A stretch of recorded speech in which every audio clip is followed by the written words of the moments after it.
Hello everyone and welcome to the One Stop Co-op Shop. This is Colin and today what I'd like to do is my top 15 solo games for 2019. So I think every year starting in 2017 I've done a top solo list, and it's right around this time, around October, November, that I've done. I thought, well, what the heck, let's do it again. You're going to see a lot of them are going to be the same titles that you guys are used to, but there will be a couple new ones. But because of that, and because of Mike's most recent top 15 that I thought he did awesome with his, what he liked, what he said, the best thing and the worst thing, I thought that was great. So what I'm going to do, I'm not nearly as witty as Mike is. I'm just going to do, if this game is for you because of this game is not for you because of this. And I'll put on the screen just a little bit about the game so you can see it. But yeah, so this should be a nice quick video, maybe only 20-25 minutes long. Let's jump to it. I wanted to do one honorable mention because this game is so new to me, but I really see this as being one of my favorite solo games, and that's Victoriana. This is designed by Benjamin Gailey and Brad Lawrence and published by Games Afoot. This game is a 1 to 4 player game set in 19th century London, where you're trying to find out the conspiracy of a mastermind, determine its plot, and the location on the board. It reminds me a ton of Eldritch Horror, but it's got a lot of really fun mechanics such as resource management. You've got leads that are going cold, so you're trying to chase those down. You've got agents of evil going across the board that you have to defeat.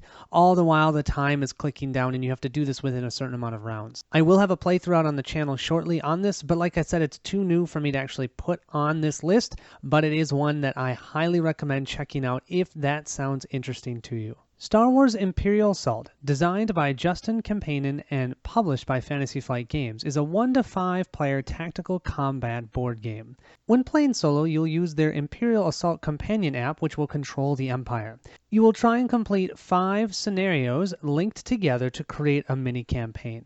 At the end of the campaign, they'll let you know if you've succeeded or failed and how you've done on the overall campaign. The more of the different types of items that you purchase for Imperial Assault, the more that you're going to be able to see as enemy types and villains, as well as heroes that you may see in the game. Now, this game is for you if you are really into the theme. You are going to feel and live and breathe Star Wars. Absolutely love that.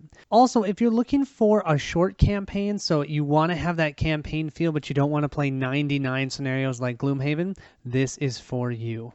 If you don't mind that the AI is app-oriented, wonderful. You're going to be looking at that app a lot. You're going to be interpreting what it says. And so if you're comfortable with that, this game is for you. And finally, the game feels very tactical. You're going to be moving on the board. You can hide behind things. You're going to be shooting across certain areas, looking at line of sight, looking to see how you can best position yourself and how the AI is going to position itself. So it's very, very tactical. If that's what you're looking for, this is the game for you. Now, I will say this game is not for you if you have a hard time interpreting AI, because a lot of times you're going to have to read what it says on the app and then make a determination of, well, what is the best move for the AI? Should they move towards you? Is that what they really would do? Yeah, it's not 100% clear because of the game it is, and so you have to deal with that. Also, this game is not for you if you have a problem buying a lot of expansions, because there's a lot to buy for this. You can play just with the base game, but I've heard and I have seen, and I personally am one of those people that ended up collecting everything just so you can have everything when you play. That gives you the variety of enemy types, the variety of tiles, all of that. If you don't have that when you're playing solo, the game might get stale faster. You'll also see that the game itself is not set up to initially be solo friendly, so you're going to have a lot of things you aren't going to use when you're playing solo. Also, you might be playing with 2 to 4 characters, and so that can slow you down when you're playing solo. If you just want to play one character, this might not be for you.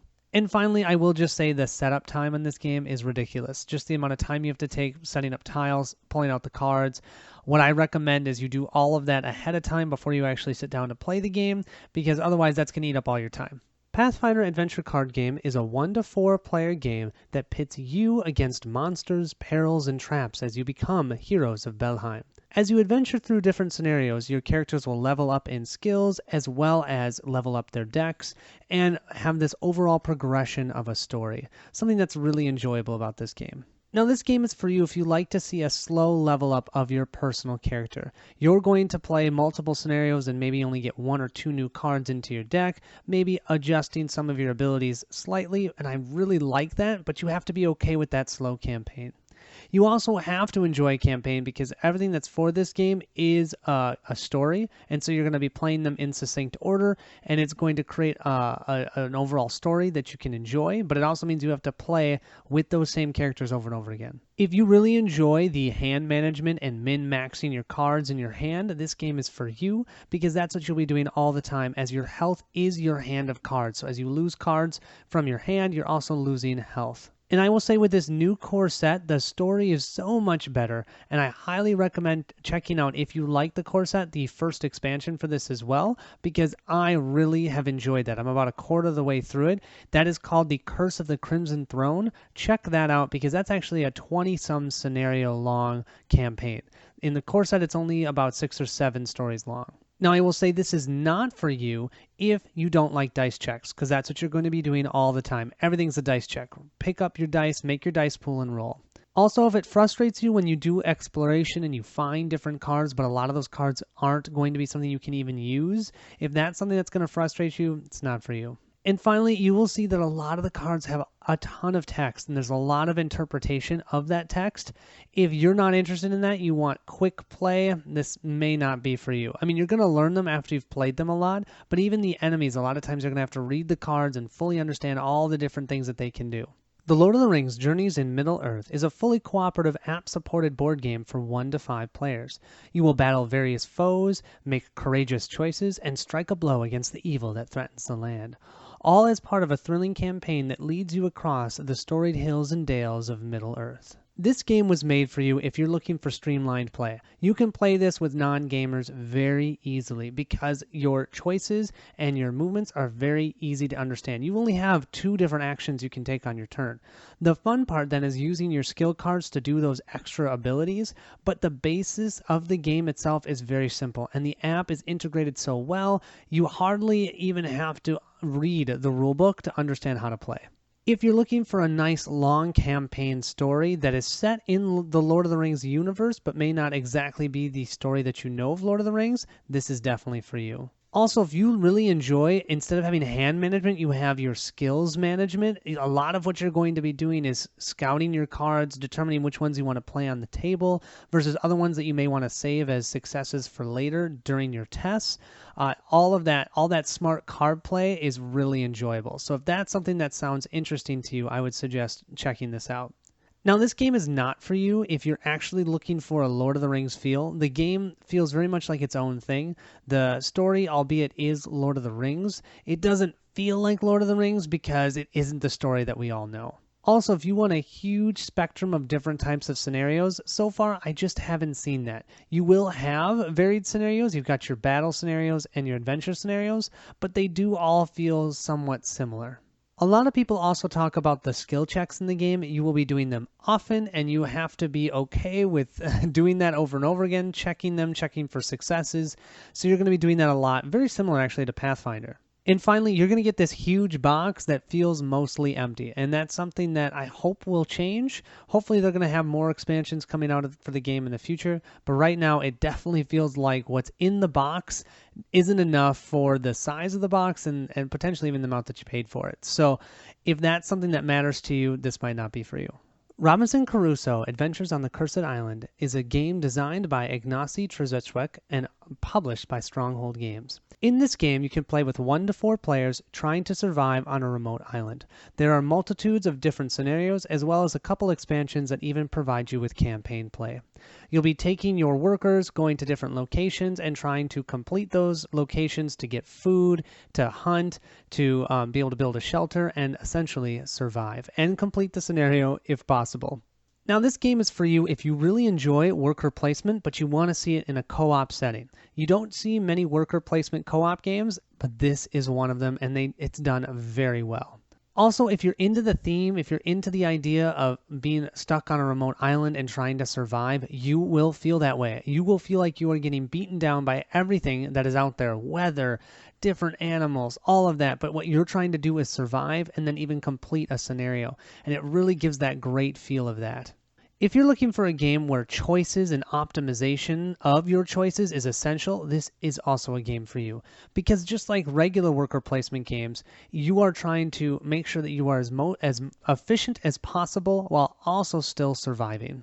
And finally, the game itself is a challenge. So if you're looking for a good, challenging solo game, I highly recommend this for you. Now, I will say this game's not for you if you're not okay with a bit of dice luck.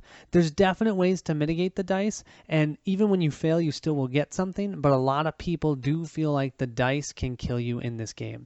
But for me personally, I feel like that's just because they haven't learned how to play the game correctly or as efficiently as possible, but you have to get there to feel that way. If you're not into games that are sometimes just brutal for brutal's sake, then this isn't for you, because that's what you're going to feel sometimes. You're already going to be having a challenge. You're going to flip over an event card, and it's just brutal, and it's just going to make it more brutal. So if that is something that will turn you off for a game, this is not for you. If you have a challenge with rulebooks, this game also might not be for you. Now, the newest version, I hear that the rulebook is much better, but it's still very confusing. So I would put this at the higher level of difficulty to understand how to play the game. And so if that is something that you have a hard time getting those games to the table, this might not be for you. Runebound, the 3rd edition with the Unbreakable Bonds expansion, is a 1 to 4 player cooperative game where you work together to defeat whatever the scenario throws at you. Could be a dragon, could be a plague, could be a crazy spider, but you will work together adventuring across the land of Terranoth to try and complete whatever that scenario is.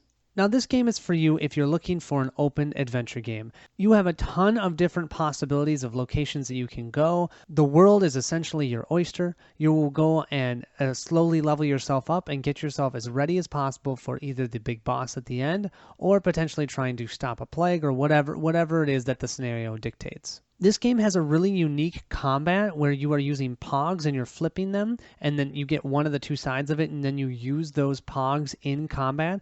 I personally love that. If you like the idea of a different type of combat system, definitely check out Runebound, the 3rd edition. Runebound also is one character friendly, meaning you can play with one character and you will still have a great time. And honestly, it makes the game much faster. So I really appreciate, as a solo gamer, a game that I can play with one single character. Finally, with the Unbreakable Bonds expansion, there's a pretty solid AI system. You've got this sheet that you'll use, and you'll put their tokens on there and then resolve them from top to bottom. I really appreciate how it's done. I think it's done very well, and it allows you to still enjoy the game. Now, I will say this game's not for you if you're not okay with the Terranoth theme, because the theme is very, very bland. There's not a lot that people know about the theme, and so if you're not interested in the theme, that could be a negative. Also, the setup and takedown of the game can take forever unless you have a really good storage solution. So either find a good storage solution or just know it's going to take you longer to set up the game. And finally, it does seem like the game is essentially dead. Fantasy Flight had it on their list of games where you can buy them super cheap, which means it should be easy to find a copy, at least until all the copies are sold. Then it might get harder to find them, especially some of the expansions. So just a heads up on that if you're just getting into the game. Dungeon Alliance, designed by Andrew Parks and published by Quixotic Games, is a deck-building, dungeon-crawling miniatures game for 1 to 4 players. With the base game, it's simply a beat-your-own-score game where you try and defeat as many enemies as you can, but with the newest expansion, there's actual adventure packs that you can play through, and you have somewhat of a story that you can play through while trying to play the game. Now, this game is for you if you love hand management puzzles. So you are going to be controlling 4 characters, and you will have cards in your deck that may only activate certain of your 4 heroes. So each turn, you're going to have to choose one of your heroes to activate, and you have to decide, well, which cards am I going to play?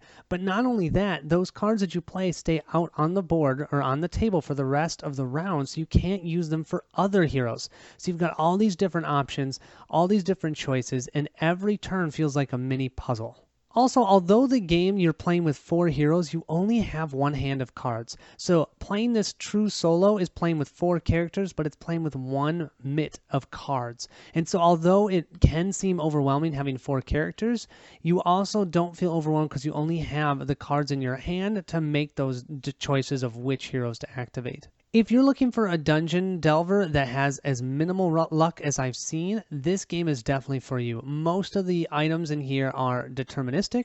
There's 1 die that you might roll on certain things, and it has a very small margin.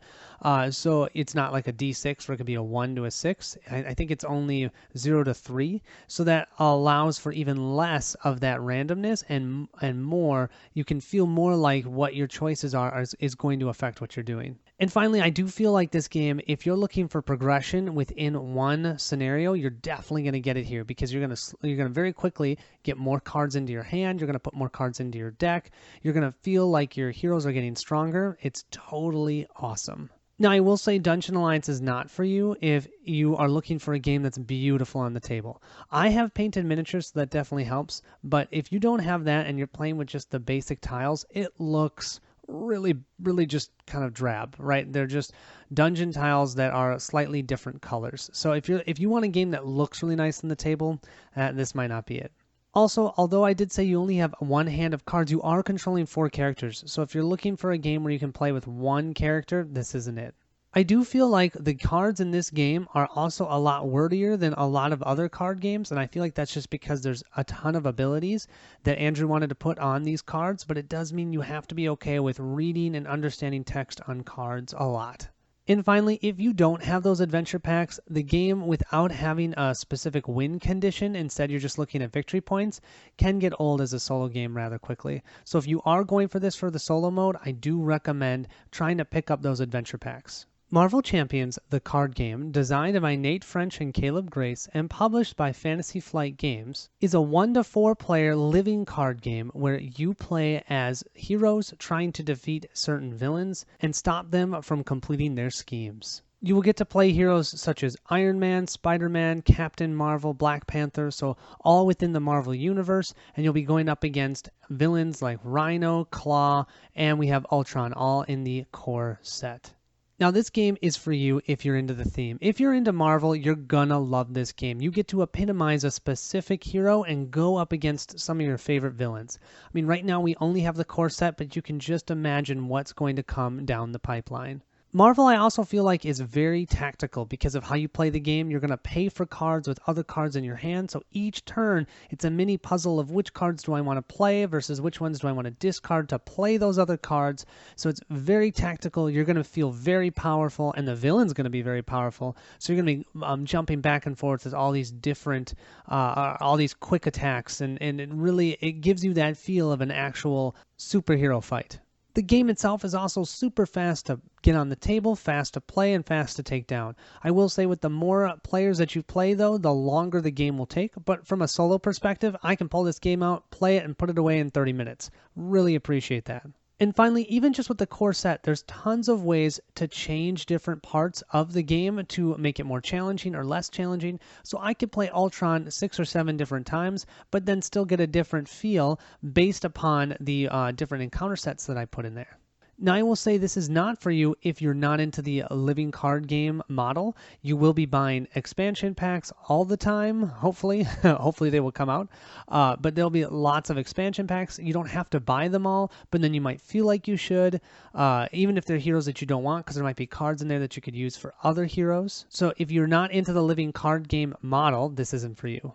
Now, the deck building in the game can be a positive or a negative. For me, it's a negative because I like to have full customization, but here you can only choose one aspect. So unlike Lord of the Rings, where you can choose any aspects that you want or any spheres, here you can only choose one aspect in a deck, and then each hero has cards that you always have to include in their deck. So it really limits the amount that you can change the deck in the game.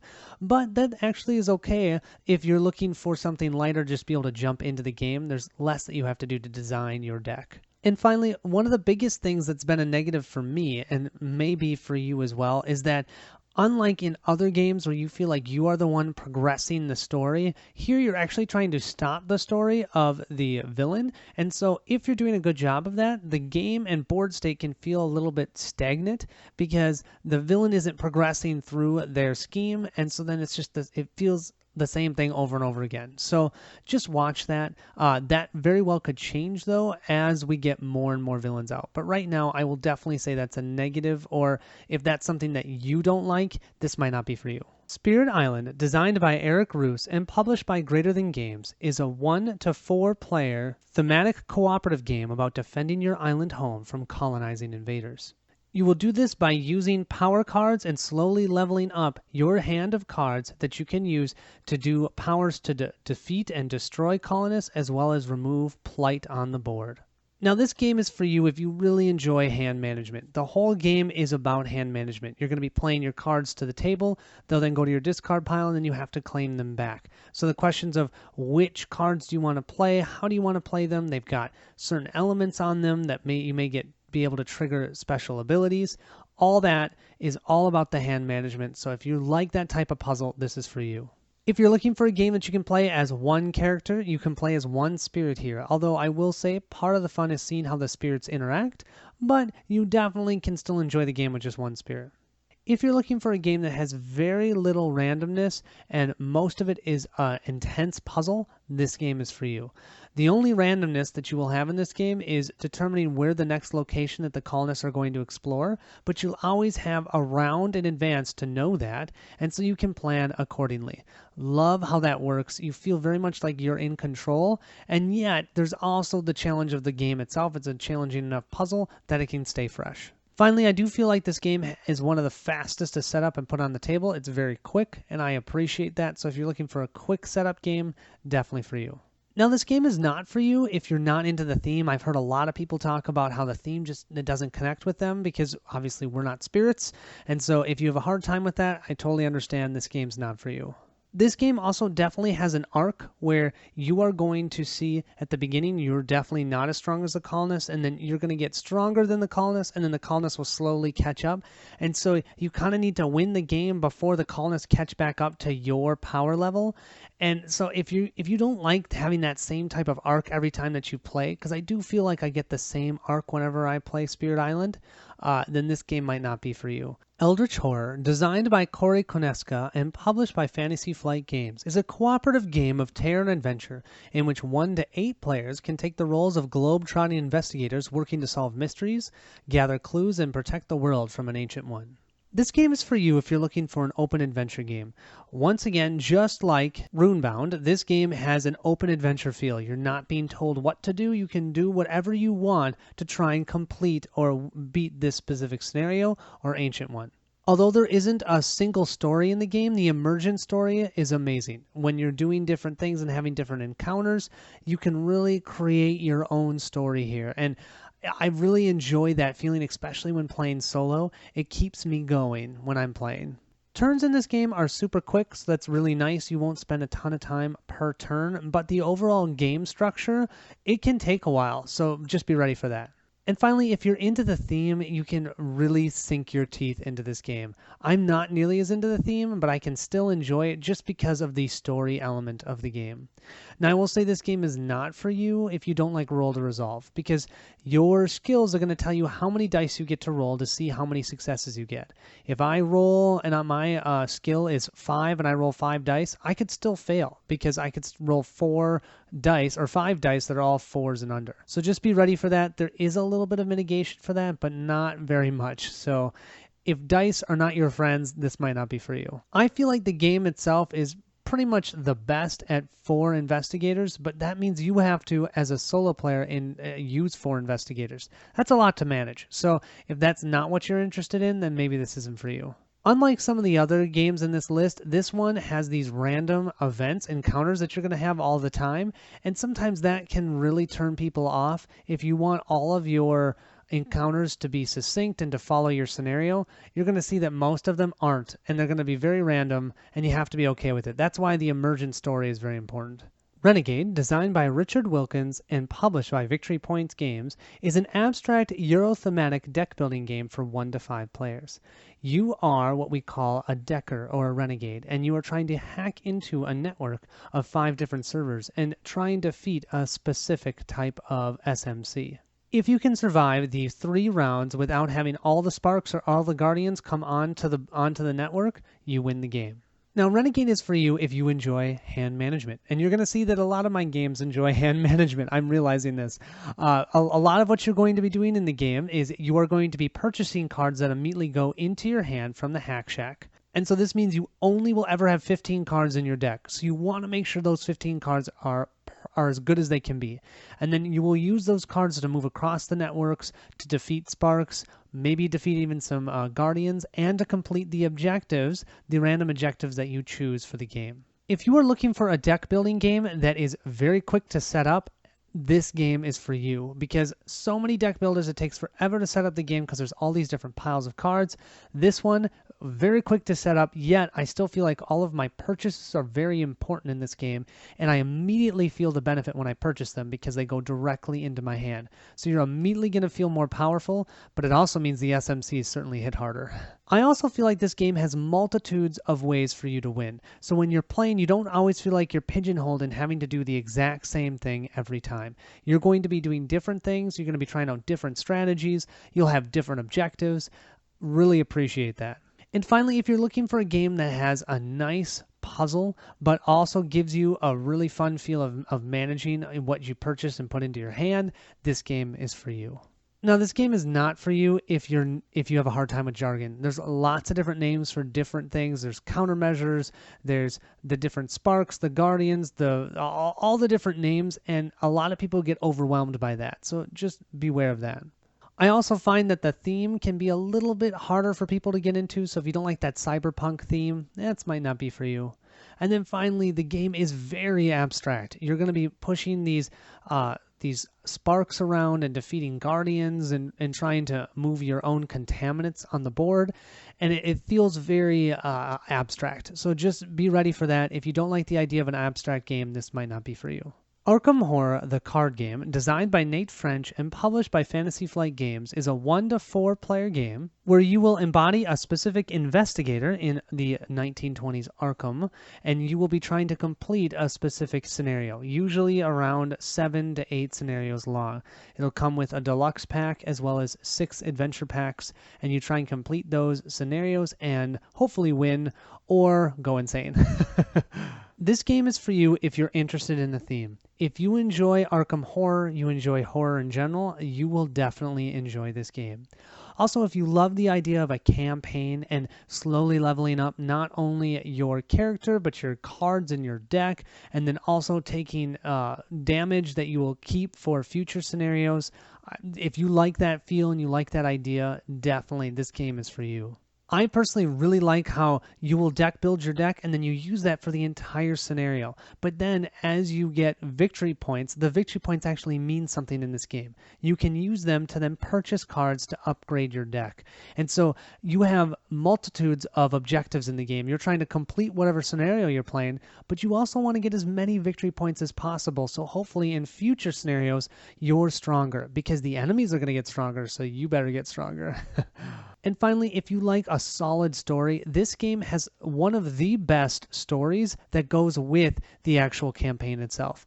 Many other of the campaign games that I've played are great mechanics-wise, they're fun, but none of them hold a candle to the story that you see in Arkham Horror and how that story can bring you along. And then there's choices during the scenarios and you might have different things happen because of it, and it's a solid story, something that I've really liked. I have played all the way up to the Forbidden Age. I haven't played after that, so I don't know how those ones are, but up to Forbidden Age I've been super enjoying the story. Now, I will say this game is not for you if you're not okay with the Chaos Bag. I despise the Chaos Bag. I'm able to get over it, but it's a challenge. I really don't like that. Instead of having the enemies have their attacks adjusted by a shadow effect from Lord of the Rings or a boost card from Marvel, you have your actions. You draw a chaos token, and 95% of them are terrible. And usually you'll reveal them and you find out you fail, and it's very frustrating. So just be ready to fail often and really dislike that Chaos Bag. If that's something that doesn't sound interesting to you, this might not be for you. This game will also not be for you if you don't like the LCG model. Once again, you are going for the living card game model, and you're going to have to buy the adventure packs as well as the deluxe expansion pack. And then this one, even more so than all the other LCGs, that the co-op LCGs on this list, you have to play them in a succinct order, and you'll want to play with the same investigator. And so if that doesn't sound appealing to you, this might not be for you. And finally, if you're looking for something that's highly replayable, I will say that the scenarios are definitely replayable. Definitely. But they are not nearly as replayable as Marvel or as our other LCG that we haven't talked about yet. So I'd say it has the least amount of replayability from a living card game perspective. So that's just something to make sure to take into account. Gloom of Kilforth, designed by Tristan Hall and published by Hall or Nothing Productions, is a 1 to 4 player high fantasy gothic themed game where players either can work together or competitively to explore the lands and try and defeat the Ancient One. This game is for you if you're looking for an open adventure game, because you're going to get your own personal saga, and that will tell you what types of keywords you're looking for in either cards or items, but then you really just can do whatever you want. And that's what's so fun. You can, if I want to explore in this area, I can do that. If I want to go and talk to this stranger and see if I can get him on my side, I can do that. There's so many different open possibilities, and I feel like it's one of the best games at providing you with that open adventure feel. I also feel like Gloom of Kilforth is great with even just one character. You don't lose anything by playing with only one. You can still have a wonderful adventure, and I appreciate that. If you want a game that looks absolutely beautiful on the table, there is no other question than this game. The art is phenomenal, and I would highly recommend anyone who enjoys art to take a look at this game.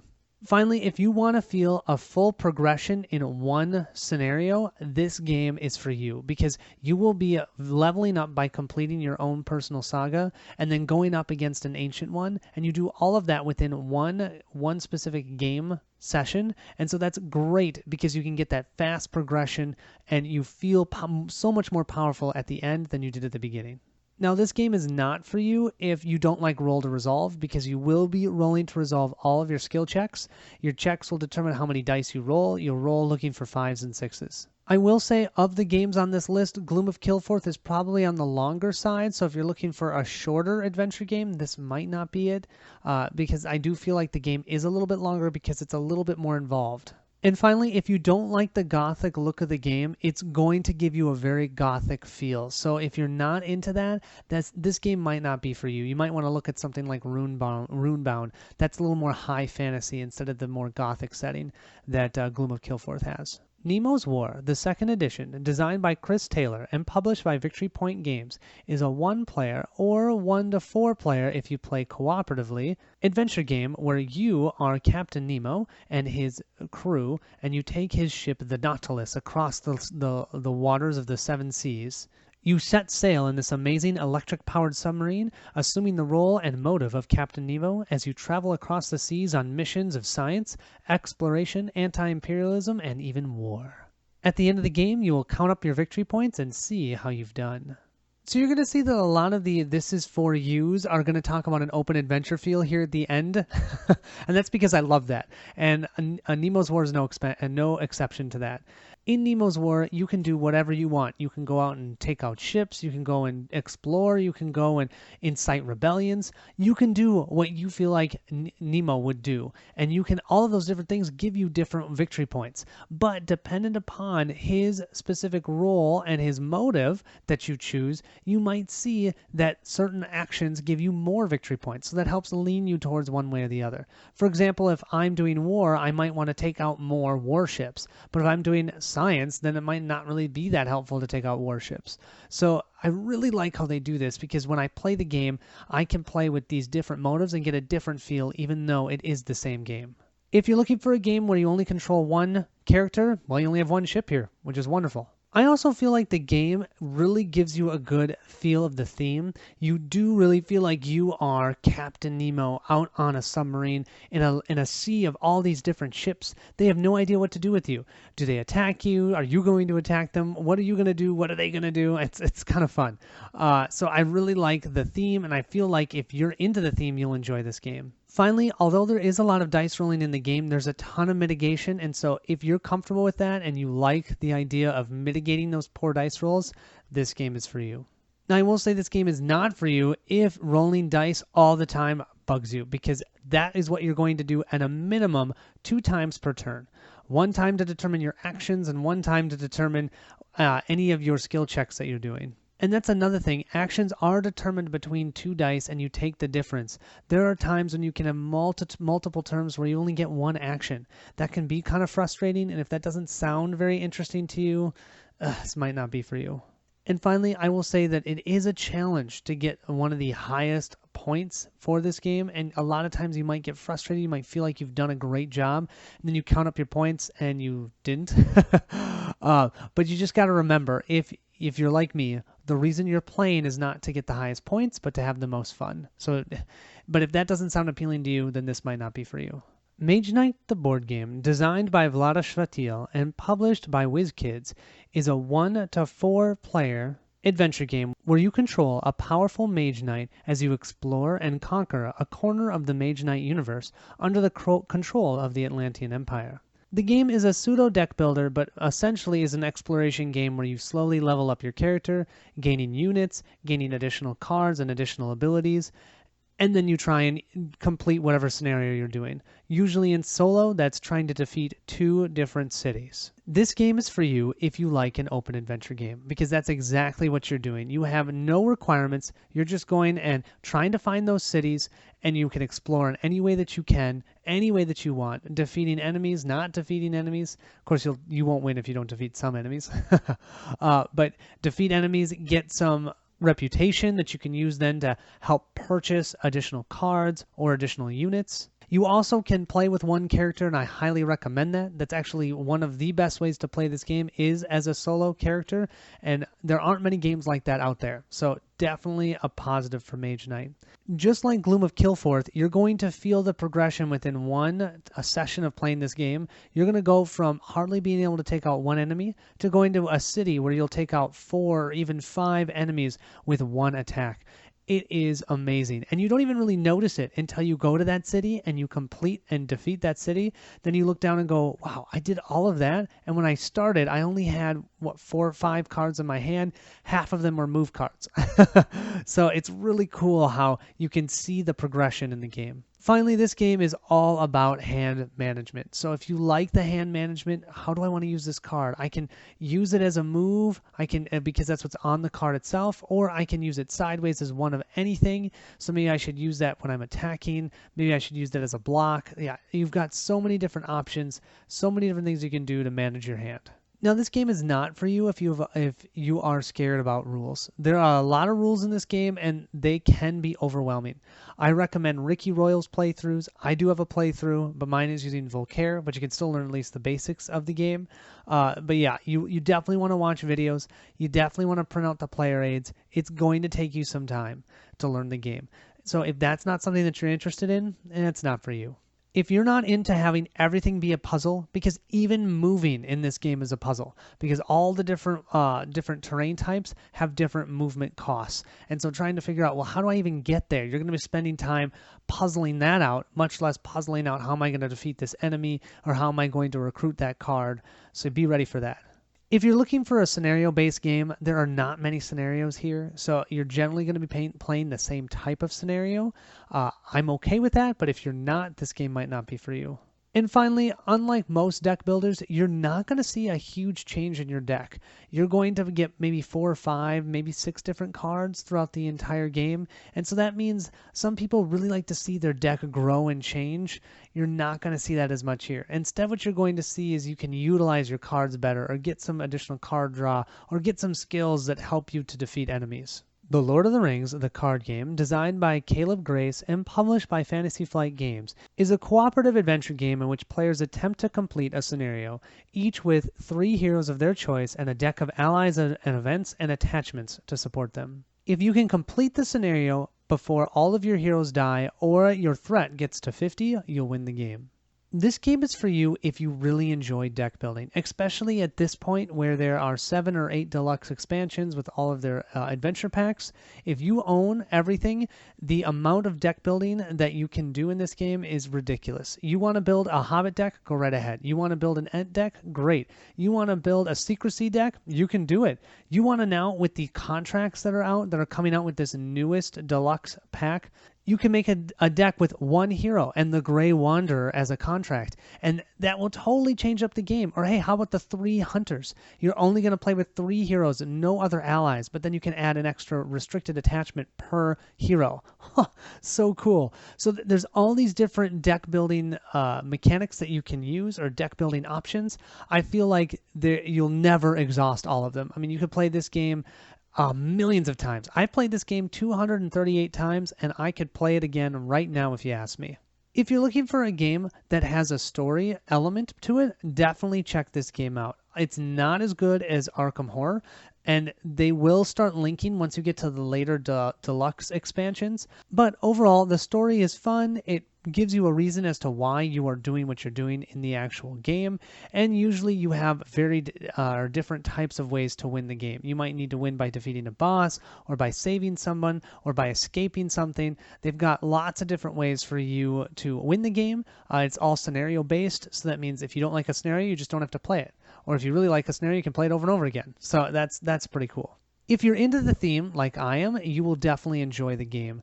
The characters that are there, you can play as Gimli and Legolas and Aragorn and Frodo and Sam and Pippin. I mean, there's just a Treebeard, Gandalf, my favorite. You can play with all of them, which is awesome. And it's so fun because you can play them as heroes, you can play them as allies, you can combine them to make different decks and see how they work together. It's great. Finally, if you're looking for a game that has a lot of fun card play, a lot of almost a Magic feel where you're going to be building up your board state, triggering all these different actions, yeah, this game is totally for you. I highly recommend looking it up. It is going on hiatus, as they call it, so they're going to take a breather from this game at the end of the current deluxe set and the adventure packs, but then who knows what's going to come next. I'm hoping something else will still come, but we don't know. We'll see. Now, this game is not for you if you're not into a challenge, because I will say these scenarios are made to be challenging, and sometimes they can be challenging in a way that people don't like. That's one of the reasons Mike doesn't like the game. So make sure if you're looking for a challenge and you're looking for something where you have to deck build to be able to defeat a scenario and you don't like that, this might not be for you. Once again, just like all the other living card games, this is a living card game. There's a lot of content out there. Could cost you thousands of dollars to get all of them. Now, with the game ending, you might get lucky and find somebody is selling a whole set of cards for less than what they paid. Just make sure to check eBay. You can check Board Game Geek. But honestly, this is a great time to get into the game because there isn't much that's left that's coming. So if you can get somebody's old full set of cards, you can jump in with a huge card pool, which is great. Well, there you have it. That's my top 15. I know Spirit Island was a bit ridiculous to me. I couldn't believe it went so far down on the list, but I just thought about what I've been playing, and it's not been Spirit Island. So maybe I just need to get it back to the table, and that'll change. Also, I couldn't believe Arkham Horror was back on there. I had sold everything of Arkham Horror, and then I found it again, and then I bought everything again. And now I'm loving it. So, I mean, still doesn't hold a candle to Lord of the Rings. Don't worry, okay? But I do really enjoy the game. It is a great game. And I am really excited. I think Marvel will jump up the list once we get a little bit more on there. Thank you all so much for watching. I will see you at the next stop.